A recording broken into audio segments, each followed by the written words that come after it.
Welcome to మహా straight point. నేను శివరాం ప్రసాద్. ఈరోజు మన స్ట్రైట్ పాయింట్, కేసీఆర్ గారు సిట్ విచారణకు హాజరవుతారా? సిట్ విచారణ ఫోన్ ట్యాపింగ్ మీద కొన్ని సంవత్సరాలుగా జరుగుతుంది. ఈ జరిగే ప్రక్రియలో భాగంగా హరీష్ రావు గారు, కేటీఆర్, తర్వాత సంతోష్ రావు, వీళ్ళ తర్వాత ఇప్పుడు కేసీఆర్ గారిని లాస్ట్లో పిలిచారు.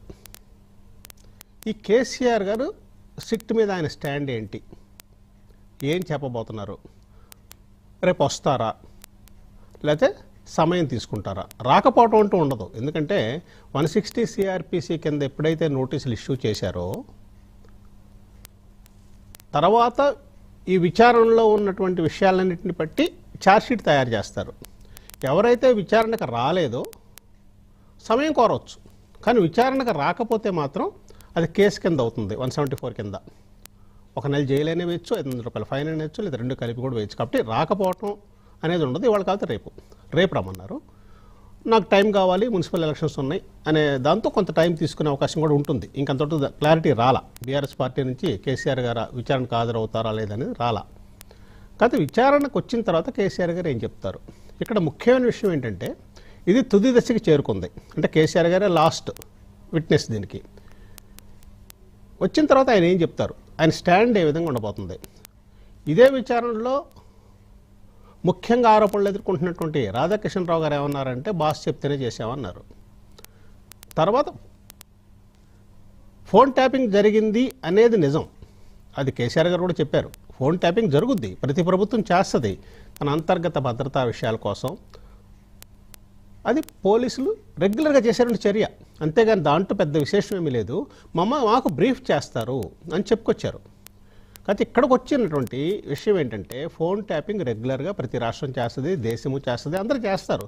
కాకపోతే ఇక్కడ 6,000 మంది ఫోన్ ట్యాపింగ్ చేశారని, వాళ్ళ పర్సనల్ విషయాలు కూడా గమనించారని. ఇది ఎట్లా అవుతుంది? పర్సనల్ విషయాలు చేయడానికి, ట్యాప్ చేయడానికి పర్మిషన్ లేదు. రాష్ట్రానికి సంబంధించింది, భద్రతకు సంబంధించింది, రాష్ట్రానికి హాని జరిగేదైతే ఫోన్ ట్యాపింగ్ చేయొచ్చు. ఎందుకంటే ప్రభుత్వం నిలబడాలి కాబట్టి, ప్రభుత్వాలు కాపాడుకోవాలి కాబట్టి. కానీ ఇక్కడికి వచ్చేటప్పటికి పర్సనల్ విషయాలు కూర్చున్నాయి. ఆ పర్సనల్ విషయాలకి సమాధానం చెప్తారు అనేది ఇక్కడ ఉన్నటువంటి పెద్ద సమస్య. ఇదంతా విచారణ అయిన తర్వాత ఛార్జ్షీట్ ఫైల్ చేస్తారు. ఛార్జ్షీట్లో ఎవరెవరి పేర్లు పెడతారు. ఇక్కడికి వచ్చిన ప్రతి ఒక్కరు, సిట్ ముందుకు వచ్చిన ప్రతి ఒక్కరు కూడా మాకు తెలియదు, మేము చేయలేదు, అయితే మేమే ప్రశ్నలు అడిగాము, మాకు సమాధానాలు చెప్పలేకపోయారన్నట్టు చెప్పుకొచ్చారు. అనేక రకాల లీకులు విడుదల చేశారు. అవి ఎంతోటి కరెక్ట్ కాదు, లోపల అంతర్గతంగా జరిగిన విషయాలు బయటకు వచ్చి వారు చెప్పింది నమ్మడం జరుగుద్ది. కానీ మిగతా అంతా ఊహాగానాలే. కేసీఆర్ గారు రేపు రావడంతో దీనికి ఒక కీలక దశకి చేరుకుంటుంది. అసలు ఈ సందర్భంలో కేసీఆర్ గారు ఫోన్ ట్యాపింగ్ మీద ఏమన్నారు, ఒక్కసారి కేసీఆర్ గారు ఏమన్నారు, ఒక్కసారి కేసీఆర్ గారు బయట ప్లే చేయండి. ట్యాపింగ్ చేసిండా, టూపింగ్ చేసిండా, డబ్బులు ఇచ్చిండా, ఇంకేదైనా రహస్య వ్యవస్థ పెట్టుకున్నా మాకు ఎందుకు తెలుస్తుంది? అదో ఇష్యూ అవా ఇంత సిల్లి, ఆ గవర్నమెంట్ ఎంత సిల్లి ఉన్నదో మీరు కూడా అట్లా తయారైపోయిన పూర్తిగా. ఎవరో కొందరు బాకాగాలు పని లేక ఫోన్ ట్యాపింగ్ తోకట, ఏం ట్యాపింగ్ అయినా అర్థం కాదు. ప్రతి ప్రభుత్వానికి ప్రపంచంలో గూఢచార వ్యవస్థ లేని ప్రపంచమే ఉండదు. వాళ్ళు సమాచార సేకరణ చేసి ప్రభుత్వానికి ఇస్తారు. సాయంత్రానికో పొద్దున్న అర్లీ మార్నింగ్.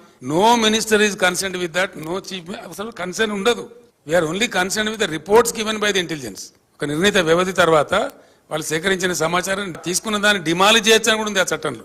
ఏమి బట్టి ట్రాష్, గ్యాస్, దాంతో ఏం అయ్యేది, మీరు ఆ భ్రమలు ఉండకండి. అది కేసీఆర్ గారి వర్షనం. అంటే మాకు సంబంధం ఉండదు, no minister or chief minister is concern with that, only we will be briefed by next morning అని క్లియర్గా చెప్పుకొచ్చారు. సరే, ఈ విషయం మనతో చర్చించడానికి బొత్స శ్రీనివాస్ గారు బీఆర్ఎస్ నుంచి, మానవతారాయ్ గారు కాంగ్రెస్ నుంచి, అల్జీపూర్ శ్రీనివాస్ గారు బీజేపీ నుంచి, బండారు రామ్మోహన్ రావు గారు జర్నలిస్ట్ ఉన్నారు. మొట్టమొదటగా మానవతారాయ్ గారు కేసీఆర్ గారు చెప్పిన దాని ప్రకారం he admitted that phone tapping is very much there and it is part and parcel of government's procedure. That తప్పేంటి? కేసీఆర్ గారు విసుగుతో ఆ చట్టాన్ని చులకన చేసి మాట్లాడినట్టుంది. 10 ఏళ్ళు ముఖ్యమంత్రిగా ఉండి ఆ చట్టాన్ని దుర్వినియోగం చేయటమే కాకుండా ఉన్న మాట అంటే ఉలిక్కి పడినట్టుంది. ఆ చట్ట ప్రకారం ఏం ధ్వంసం చేయొచ్చు అంటే ఎట్లా చేయాలి ధ్వంసం? టెలిఫోన్ చట్టం ప్రకారం కేంద్ర కేబినెట్ హోంశాఖ కార్యదర్శి అనుమతి తీసుకోవాలా. అనుమతి తీసుకున్న తర్వాత 60 రోజుల్లో వీళ్ళు ఎవరైతే ఎస్ఐబి వాళ్ళు పనేంది వామపక్ష తీవ్రవాద